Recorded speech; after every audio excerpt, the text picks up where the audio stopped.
morning, everyone. I am here with Sarah Talbott, and we are so excited to have you. We are talking all things lactation today. So, first of all, Sarah, tell us who you are.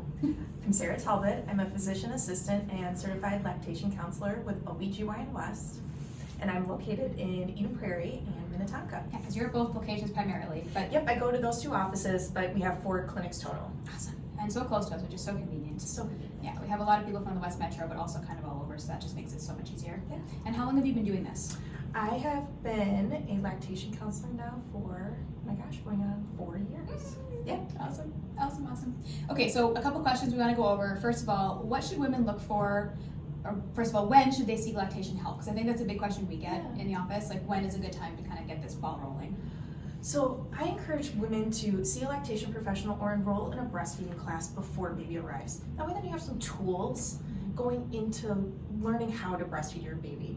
When I meet with moms before baby arrives, we talk about latch, frequency, what does feeding a baby look like, that kind of thing. That way then you just feel like ready to go once baby arrives. Well, and that's just it, because then the baby comes and then they're like, what the heck am I supposed to be doing? It's nice to start thinking about these things and knowing what to look for, especially if you're a new mom, right? Yes. And so then if mom's goal is not to breastfeed, let's say, would there still be a value in seeing lactation prior, even if breastfeeding is maybe potentially not going to be part of your journey? Oh my gosh, absolutely. That way then we talk about still frequency of feeding baby, preparing for bottle feeding, what does that look like?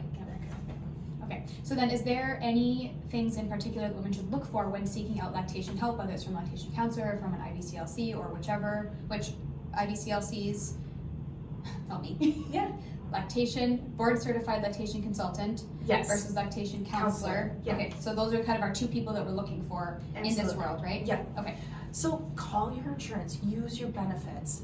Insurance likely will cover a lactation visit, so let's use your resources. Also ask your pediatrician, who should I see? And they oftentimes are connected to somebody within their practice or can guide you to somebody they like. Okay, awesome. No, that makes sense. Yeah. And we're here as a resource for you guys. Oh my And gosh, you know, as a community, you're building a team essentially of all of your people. Absolutely. And so it's nice to have referrals from people you trust, and then Absolutely. Awesome. Okay, so then what are the top reasons top things you see when you're working with women with lactation? The top things that bring people in to see me after baby arrives are usually pain, concerns about is baby eating enough, or are they latching properly, or concerns about weight. And then that kind of, a lot of times I see, and what we share patients about are lip and tongue tie. Oh, yes.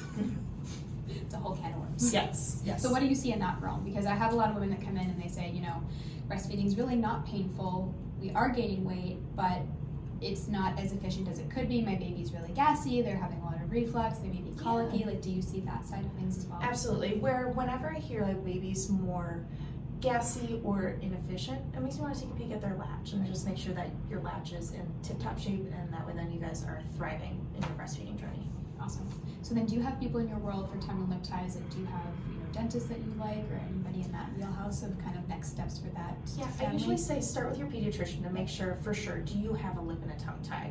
And then I do encourage people to meet with a pediatric dentist. I often send my patients to Tweed Dental over in Chaska. Awesome. Okay, so top 4 pieces of advice you have for women during latching, surrounding nursing, latching, breastfeeding, bottle feeding, whatever it is. What are your top 4 or top things? Yes. So breastfeeding, yes, it's something that's natural, but sometimes it comes with challenges and things that you just don't think about. So seek help. Like, you are not alone. Ask friends, ask family members for tips and tricks, and see a lactation professional if you can. Next thing, this came from my pediatrician, you just need enough milk for the next day. You don't need to be thinking about stocking a freezer. It's more about feeding your baby here and now. That's great advice. Yeah, and then invest in a lactation visit before you invest in teas, supplements, or gadgets. It's oftentimes a functional thing rather than something that can enhance things, if that makes sense. So I would say invest in a visit rather than a tool. That makes sense. You get someone to look at it that kind of knows what they're looking for, right? Exactly. Especially a new mom, they don't know. Yeah. They're like, I don't know, maybe my nipples are supposed to be bleeding. Please come see me if your nipples are bleeding. And then returning back to work can be really overwhelming. So that's where, once again, seek community and then talk with your pediatrician, talk with your lactation professional to help ease that transition. Oh, I love it. I love what you do. You're a huge part of our community, and we're just so grateful to have Oh, people. I'm so thankful like for you guys. Okay, so all of this information will be below for you guys. We will link all of her information, but thank you for being here. Please reach out if you have any questions.